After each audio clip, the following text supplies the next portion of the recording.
Olá, você está no canal de audiobook Palavra da Bíblia. Eu sou Sidney Agenor e hoje vamos juntos à leitura do sermão de A.W. Tozer, intitulado Como podemos ter um reavivamento pessoal. Pastor e autor A.W. Tozer, 11 de dezembro de 1955. Tenho falado sobre reavivamento, embora hesite em usar a palavra. Ela caiu em mau uso e foi ferida na casa de seus amigos. Mas quero falar sobre como podemos ter um reavivamento pessoal. Você sabe que eu já disse que o reavivamento pode ocorrer em um dos 3 níveis. Pode ocorrer em um nível pessoal, quando o indivíduo é reavivado. Pode ocorrer em um nível de igreja, onde uma igreja inteira fica sob um novo impulso espiritual. Pode ocorrer em um nível de comunidade, onde a igreja transborda e o impulso dentro da igreja vai para a comunidade. Agora, uma pessoa solitária pode entrar e ter um reavivamento de sua vida espiritual e ter um aumento de poder e uma queda de graça, e pode entrar em uma experiência que é tão maravilhosa que suas palavras não serão capazes de descrevê-la, e ainda assim não afetar muito a igreja onde ele está. Isso aconteceu. Indivíduos dentro de igrejas muito frias foram grandemente reavivados, e ainda assim isso não se estendeu à igreja, porque a igreja resistiu, ou se opôs, ou negligenciou, ou considerou essa pessoa um fanático ou um extremista. E ao invés disso, isso o joga para fora. Agora, uma igreja pode experimentar um despertar. Por outro lado, outros membros da igreja podem pegar fogo desse indivíduo ou de um número crescente de indivíduos. E toda a igreja é elevada e revigorada, e a geada sai do riacho. E o gelo quebra, e as águas começam a fluir. E ainda assim, isso pode falhar em alcançar a comunidade. Frequentemente, falha em se estender além da igreja local. Muitas igrejas locais têm despertares e refrigérios em tempos de grande graça, mas não vai além da igreja para a comunidade. Mas então, há um reavivamento comunitário, onde ela sai para a comunidade e vai de uma igreja para outra, e toda a cidade, toda a vizinhança é reavivada. Agora, pode ocorrer nessa ordem: o indivíduo estendendo-se para a igreja e a igreja estendendo-se para a comunidade. Mas nunca pode se reverter, nunca pode chegar a uma comunidade, a menos que tenha havido uma igreja que tenha sido reavivada. E nenhuma igreja jamais foi reavivada até que indivíduos naquela igreja tenham sido reavivados. Agora, por reavivamento pessoal, o que quero dizer? Bem, é melhor ensinando por analogia, eu suponho. É como um homem doente retornando à saúde abundante. É como um homem cuja contagem de sangue está baixa e que mal consegue sair da cama. Consegue sentar-se apenas 1 hora por vez e chegar a um ponto onde agora é capaz de sair e jogar no ti e fazer um dia de trabalho duro e fazer qualquer coisa que tenha que fazer abundante em saúde. Pois é como uma bateria fraca que mal dá a partida no motor, sendo levado para uma recarga, e chega a um ponto onde está simplesmente fervendo de energia, e onde um flash de energia sairá dela na menor ocasião. Agora, é isso que é ser um cristão que foi reavivado, que teve uma nova onda de poder de Deus. Tivemos alguns por aqui, e eu os encontro ocasionalmente aqui e de novo, e você sabe o que quero dizer. Agora, isso só pode acontecer com um indivíduo. Isso não pode acontecer com uma igreja. Não pode acontecer a uma massa. Só pode acontecer ao indivíduo. Meus irmãos, há algumas coisas que só podem acontecer a um indivíduo. Por exemplo, o nascimento só pode acontecer sozinho a cada indivíduo, como se não houvesse nenhum outro indivíduo no mundo. As estatísticas podem dizer, bem, 150 bebês nasceram nesta pequena cidade no ano passado. Mas lembre-se, você não pode e não ousa ser vítima de estatísticas e pensar em 150 bebês nascendo em massa como se fosse um ato. Não, não.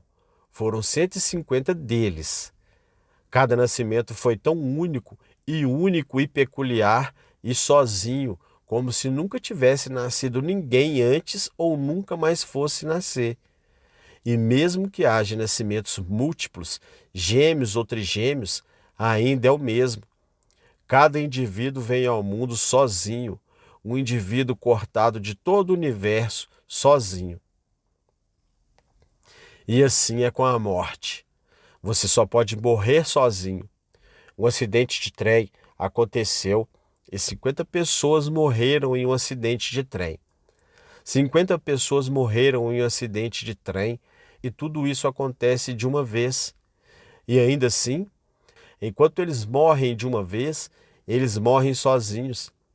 E quando eles estão todos escritos nos jornais como tendo ocorrido dentro de 1 minuto de tempo, eles não morreram juntos, eles morreram separados. Cada indivíduo saiu sozinho para encontrar seu Deus. E assim, no Pentecostes, havia 120 no cenáculo, e de repente o lugar foi abalado, e todos eles foram cheios do Espírito Santo.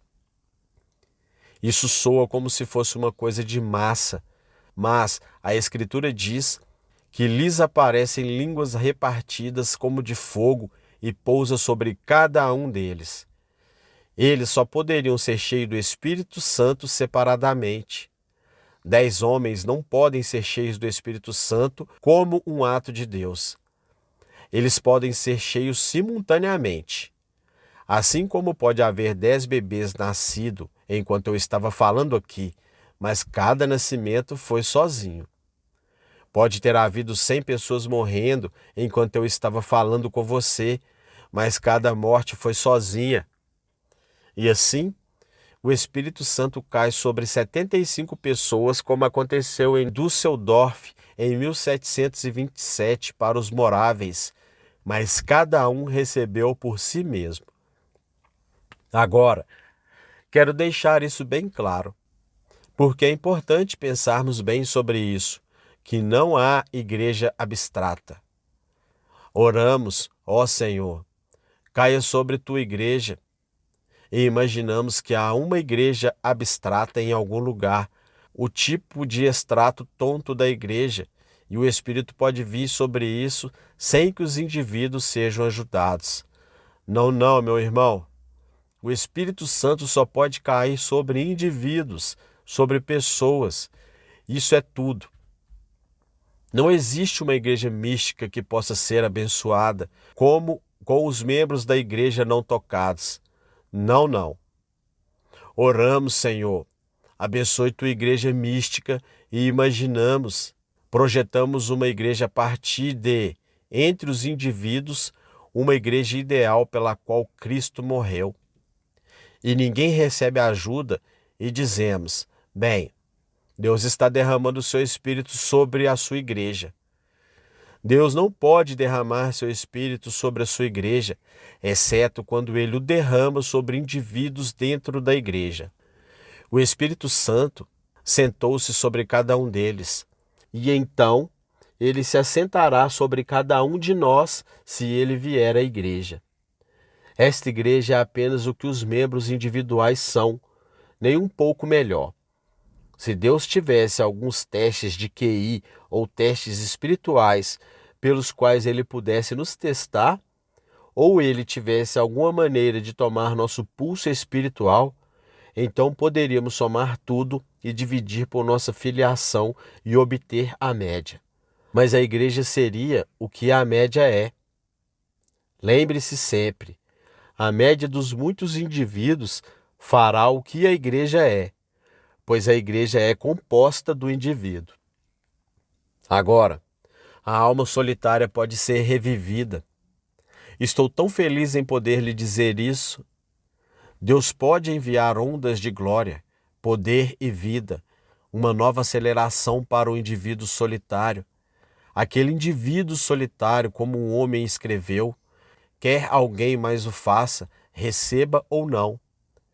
Não espere e diga: eu gostaria de ver nossa igreja abençoada.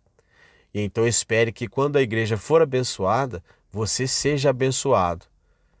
Meus amigos, a igreja nunca pode ser abençoada até que você ou outros indivíduos sejam abençoados. E quer a igreja vá mais longe ou não, quer desapareçamos, retrocedemos e nos tornemos liberais, você pode ser abençoado como indivíduo. E nem todos nós juntos podemos impedi-lo de ser abençoado. E você pode ser abençoado, quer ou não. Um homem pode ser abençoado sozinho, quer seu pastor ou sua igreja aprovem ou não. Eu pessoalmente sei disso. Quando eu era um jovem de cerca de 18 anos, Deus veio até mim de uma forma maravilhosa e fez coisas maravilhosas por mim e minha igreja não aprovou. Não era uma igreja da aliança, mas outra, e eles não aprovaram. Na verdade, eles praticamente me disseram que achavam que eu era um pouco radical e talvez que o meu quarto fosse melhor do que a minha companhia. Não fui expulso, mas fui convidado a não estar perto com tanta frequência. E eu saí e fui para a aliança, e nunca fui expulso da aliança ainda, embora isso pudesse acontecer. Mas o ponto é, meus irmãos, que não importa se sua igreja acredite ou não, você pode ter tudo o que Deus tem para você como um indivíduo. E se sua esposa vai com você ou não, ou se seu marido, ou pai, ou mãe, ou amigo, se eles vão concordar ou não, não faz a mínima diferença. Deus sempre está pronto para ajudar o indivíduo solitário. E a história do Antigo Testamento foi a história de indivíduos solitários encontrando Deus, homens solitários, mulheres solitárias encontrando Deus. A história do reavivamento ao longo dos anos tem sido a história de homens solitários encontrando Deus, saindo e encontrando Deus sozinho. Às vezes, eles iam para os seus quartos, às vezes para os porões da igreja, às vezes para as cavernas, às vezes para fora, sob as árvores e às vezes em palheiros. Mas um ou dois ou três, ou apenas um, encontraram Deus e então continuou dali. Eu digo que você pode ser abençoado e ainda assim não ter um reavivamento em sua igreja se o resto resistir. Mas você pode ser abençoado mesmo assim. Nunca desista do nível geral e morto de espiritualidade em qualquer igreja, seja esta ou qualquer outra igreja. Você diz, pela graça de Deus, eu serei o que eu deveria ser de qualquer maneira. Agora, como é essa grande questão? Como? Como posso ter um reavivamento pessoal? Bem, você quer tomar algumas notas sobre isso, alguns de vocês? Deixe-me dar a você. Eu tentarei ser breve, mas darei o tempo que eu achar necessário. Primeiro de tudo, coloque seu rosto como uma pedra, para que você possa ter uma transformação de toda a sua vida. Experimentadores fracos já estão marcados com a derrota. Eles já têm o rótulo de derrota sobre eles. O provador, o experimentador, o sujeito fraco que tenta, como o senhor flexível que diz, eu vou. E então o primeiro problema que ele encontra diz, eu não vou. Você coloca seu rosto como uma pedra. Um arado que vai cortar o gramado tem que ter um nariz afiado. E um cristão, se ele vai contra todas as correntes e correntes do mundo, ele tem que ter nosso nariz duro também. Ele tem que colocar seu rosto como uma pedra e dizer, independentemente do que os outros façam, pela graça de Deus, Eu quero tudo o que o Novo Testamento tem para mim. Então, segundo, coloque seu coração em Jesus Cristo e vá a Ele onde quer que Ele o leve. Vá a Jesus onde quer que Ele o leve. Onde quer que Ele o leve, vá a Jesus. De onde quer que isso te leve, vá direto, vá para Jesus, não para o céu, mas aqui na terra. Vá para Jesus. E quem quer que você deva ignorar, e qualquer que seja o custo, coloque seu rosto como uma pedra para ser tudo o que Deus quer que você seja. E então vá direto para Jesus. E quem quer que fique no seu caminho, não dê atenção a eles. Eu sempre agradecerei a Deus por Ele ter colocado aquela passagem na Bíblia onde o cego disse: Jesus, filho de Davi, tem misericórdia de mim. E seus discípulos, apropriados em seus casacos de diáconos de cauda longa, eles foram e disseram: Shh, isso não é feito em igrejas. Fique quieto, shh, fique quieto. E a Escritura diz que ele chorou ainda mais por causa disso. Em vez de isso desencorajá-lo, isso o incitou a gritar mais alto. E o Senhor o ouviu e se virou e disse: O que você quer? Ele disse: Eu quero ser curado. Ele disse: Ok, aqui você entendeu. E ele saiu curado, com sua visão restaurada, porque teve a ousadia de não dar atenção aos cronometristas e árbitros que afastavam as pessoas de Jesus Cristo, o Senhor. Abri novamente e li 1 ou 2 páginas, mais ou menos pelo estilo do que qualquer outra coisa. Mas você não pode ler Bunyan por muito tempo só pelo estilo. Foi a história do cristão e como ele leu aquele livro que o colocou em apuro, sabe? Ele disse: eu descobri por este livro que estou vivendo na cidade da destruição e que o fogo vai cair sobre nós e que há um lar celestial. E ele começou. E ele estava em tão terrível angústia antes de começar que finalmente deu a notícia para sua esposa e filhos. E ele disse: minha querida esposa, e tu, os filhos das minhas entranhas, a maneira inglesa antiga de dizer. Ele disse: estou em uma condição terrível, terrível. Bem, eles disseram: papai, sabemos o que há de errado com você. Você está apenas cansado. Então eles o colocaram na cama, ali em Bunyan.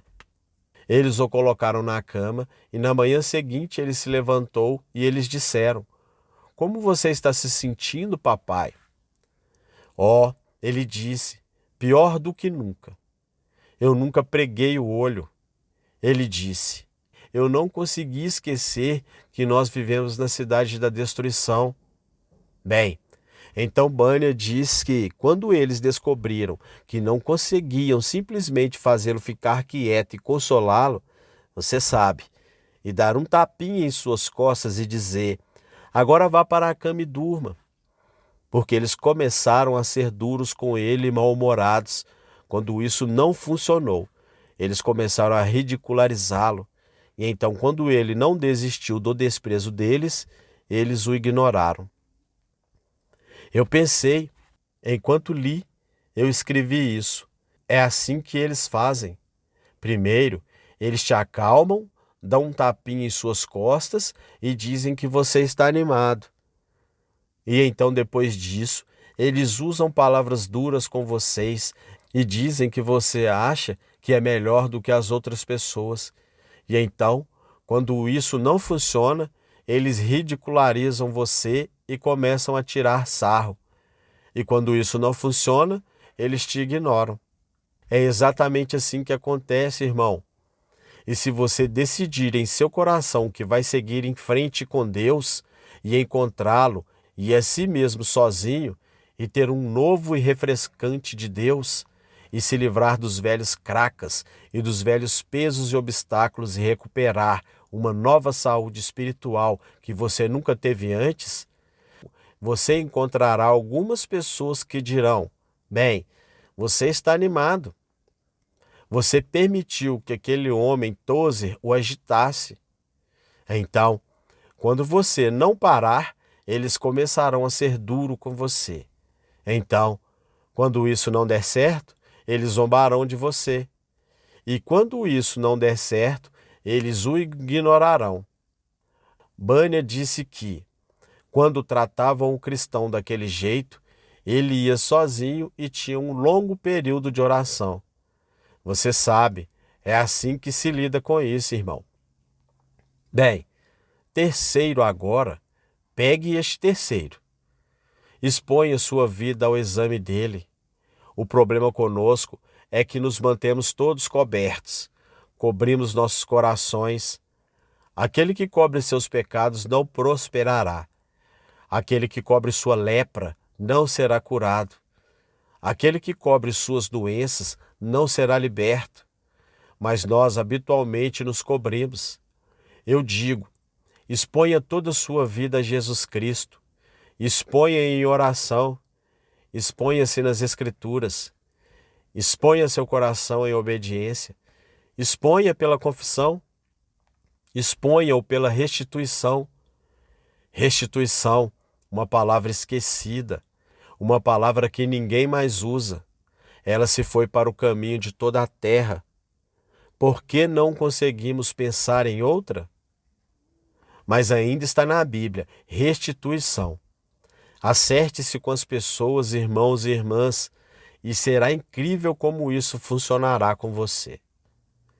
E então, quarto, faça alguns votos sagrados. Deixe-me dá-los. Eu preguei alguns sermões sobre isso alguns anos atrás, mas deixe-me apenas pegá-los. Faça alguns votos sagrados diante de Deus hoje. Jure nunca possuir nada, isto é, jure se livrar daquela mente infernal de lixo que você chama de seus bens, aquele monte infernal de lixo. Ora, há ratos de carga no oeste, então eu aprendi e eles juntam tudo. Eles saem e traz tudo, pequenos pedaços brilhantes. E agora, você lê na literatura inglesa sobre a pega fazendo a mesma coisa. Eles encontram um ninho de pega, eles encontrarão um espelho e um cabide e um abotoador de sapato nos dias em que os usavam, e uma calçadeira e um pedaço de vidro e uma moeda de 10 centavos. Eles não podem usá-los, eles apenas os coletam. É apenas lixo que eles coletaram. E as pessoas têm a mesma coisa, é o espírito cobiçoso. Então, eles coletam ao redor deles tudo isso como a pega, todo esse material inútil. Não quero dizer que você deve se livrar disso se puder usá-lo. Não seria inútil se você pudesse usá-lo, seria? Lembrem-se disto, que se você sente que é dono disto, isso está te arrastando para o lixo, para baixo. Livre-se da propriedade disto, e então Deus deixará você tê-lo. Livre-se disto por dentro, e Deus deixará você tê-lo por fora. Eu disse que está tudo bem para você entrar em seu automóvel, e o Senhor o abençoará. Mas se os automóveis entrarem em você, você estará arruinado. E assim com sua propriedade, e assim com tudo o que você tem. Faça um voto de nunca possuir nada. Veja que Deus tem isso, não apenas um magro décimo. Não imagine por um minuto que você mantém os livros com Deus dessa forma. Você tem 90% e Deus tem 10%. Deus tem 100% e Ele deixa você ficar com uma certa porcentagem para cuidar de sua família. Mas é tudo de Deus e Deus tem o direito de comandá-lo no momento em que Ele quiser. E se há algo que você possui que Deus não pode ter, você nunca poderá ter um reavivamento, Senhor. Se há algo que você possui que Deus não pode ter, você não pode ter Deus. Mas no momento em que Deus sabe que Ele pode ter tudo o que você tem, e você, a qualquer hora que Ele quiser, Então o Senhor deixará você ficar com isso provavelmente, mas será abençoado agora em vez de amaldiçoado. Será um balão para levantá-lo em vez de uma âncora para pesar você. Então, faça um voto de nunca se defender. Isso é difícil para nós americanos, mas se você não fizer isso, eu levei mais pessoas ao capítulo 23 de Êxodo e as ensinei como confiar em Deus e nunca se preocupar com seus inimigos, nem se preocupar com os opositores, nem com os inimigos. Se você tentar lutar contra as pessoas, você ficará sangrento, machucado e miserável, e você permanecerá pequeno e nunca terá um reavivamento. Mas se você deixar Deus lutar por você, você orar, você ficará bem. E então, jure nunca difamar um companheiro cristão. Nunca difame um companheiro cristão. Nunca o difame acreditando mal sobre ele. Nunca o difame espalhando um relato maligno sobre ele. E nunca o difame de forma alguma, lembrando-se do seu próprio passado e lembrando-se da sua própria propensão à tentação. Então, não vamos difamar nossos companheiros cristãos. Eu acho que às vezes o Espírito de Deus se fecha e não pode cair sobre nós, porque difamamos nossos irmãos, difamamos alguns cristãos. Agora, como pastor, como membro de um comitê executivo, sou forçado sob Deus. Se eu sei que um homem tem acusações sérias contra a sua vida, sou forçado a proteger a igreja de Deus desse homem. Mas não devo difamar esse homem ou qualquer outro homem acreditando em fofocas ou espalhando-as. E então, jure nunca buscar ou aceitar qualquer glória. Como amamos a glória! Se pudéssemos tomar apenas um pouco dela para nós mesmos, que Deus nos livre dela, irmãos. Ele terá toda a glória, nós cantamos. Tu terás toda a glória porque Ele me liberta. E quando isso chegar a nós, que toda a glória é de Deus, será um novo fluxo de poder em nossas vidas. E então, jure, não esperaremos que a tragédia nos leve a Deus. Você sabe, a tragédia pode nunca vir. Há alguns talvez me ouvindo agora que começaram a ficar frios em seus corações e então alguma tragédia atingiu você através de sua família. E dessa terrível tragédia e da dor pedregosa, você levantou o seu betel e disse: perdoa-me, Deus, e começou de novo. Mas deve ser sempre assim? Devemos sempre esperar que Deus nos castigue? Devemos sempre vir a Deus com as costas sangrando? Jure que você não esperará que a tragédia o leve a Deus, de fato, se alguma vez vier. Pegue sua cruz voluntariamente, deixe-me dar essa ilustração simples e eu a terminei. Muitos anos atrás, quando eu era um jovem pregador, preguei em uma cidade chamada Despard, Virgínia Ocidental. Despard, Virgínia Ocidental, era comumente chamada de Folha de Flandres, porque as grandes fábricas de folha de Flandres estavam lá. Era também uma área de mineração de carvão. Entramos em uma pequena estrutura de madeira velha e tivemos nossas reuniões. E foi uma reunião e tanto, embora não tenha sido o que algumas pessoas achavam que deveria ter sido. Então, algumas pessoas ficaram sobrecarregadas. E naquela reunião havia um mineiro de carvão. Um grande, alto, loiro, bonito, jovem rapaz sorridente, como me lembro dele agora. Depois desses 30 anos, ele era. E depois que tudo acabou, eu soube o que tinha acontecido. Ele foi para casa depois de uma reunião, uma noite, e disse à sua esposa. Ele disse: você sabe, nosso povo precisa de Deus. Eles precisam de Deus. Isso não está indo bem e precisamos de Deus. Precisamos da ajuda dele. E ele disse: querida, se estiver tudo bem para você, vou tirar amanhã de folga e esperar em Deus e orar o dia todo. E acho que rápido, embora eu colocasse isso apenas como um ponto de interrogação. Mas ele disse: quero orar o dia todo e esperar em Deus por um reavivamento para essa cidade. Então está tudo bem. Então, em vez de ir trabalhar, aquele sujeito grandão se ajoelhou e esperou em Deus com sua Bíblia aberta o dia todo.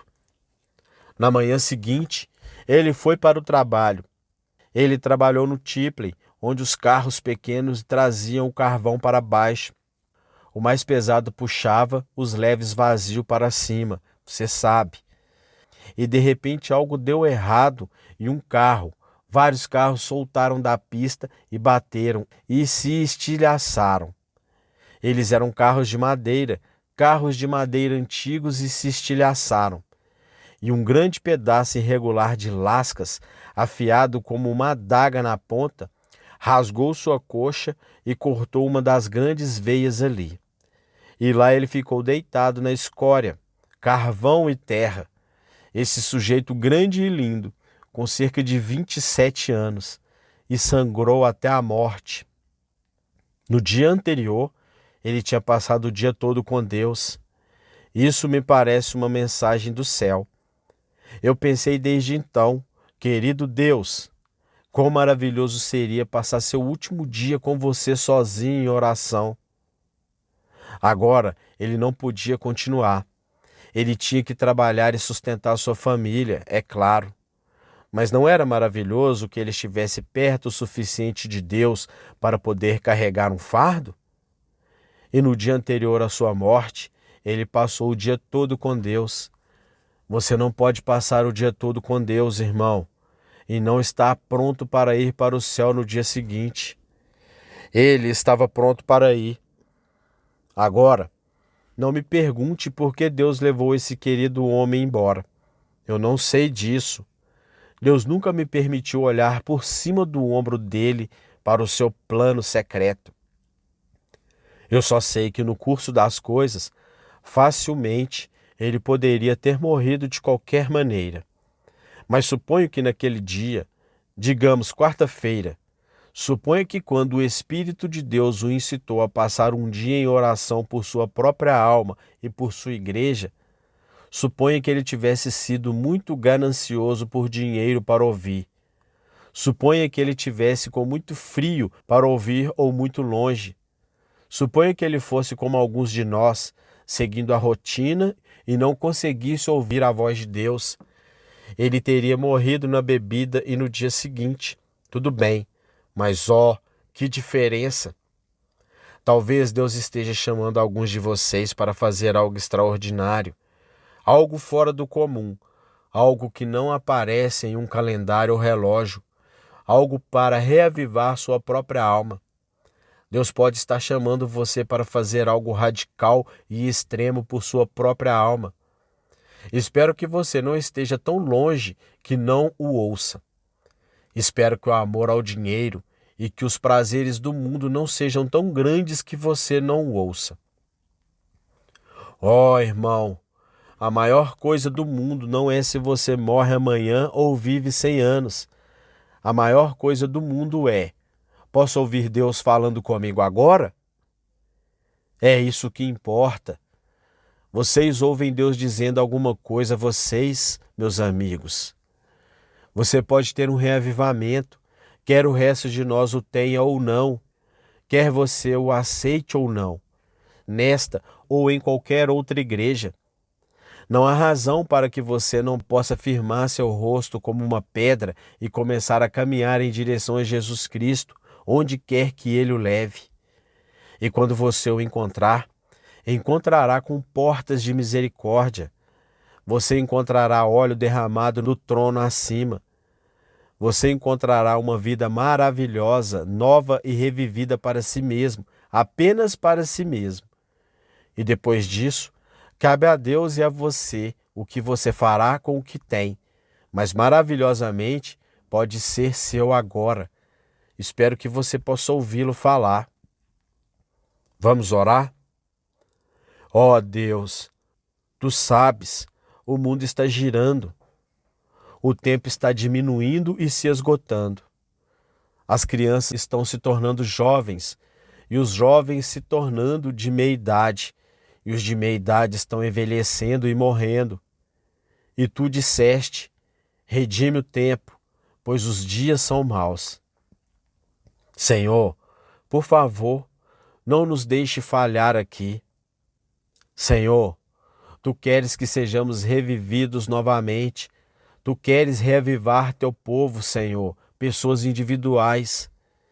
E então, se um número de pessoas individuais puder se unir, então a igreja foi reavivada. Deus, reaviva teu povo. Conceda, Senhor, ajuda. Agora, enquanto temos nossas cabeças abaixadas, queridos, apenas por mais 1 minuto de oração. Quem dirá, Senhor Touze, por favor, reze por mim, para que eu possa ter em minha alma solitária, sozinho, separado para meu relacionamento com os outros. Se eu puder ter um novo fluido, um novo influxo do poder, pureza e graça de Deus, para que eu possa ser uma alma reavivada, reze por mim. Você levantaria sua mão? Deus te abençoe. Deus te abençoe.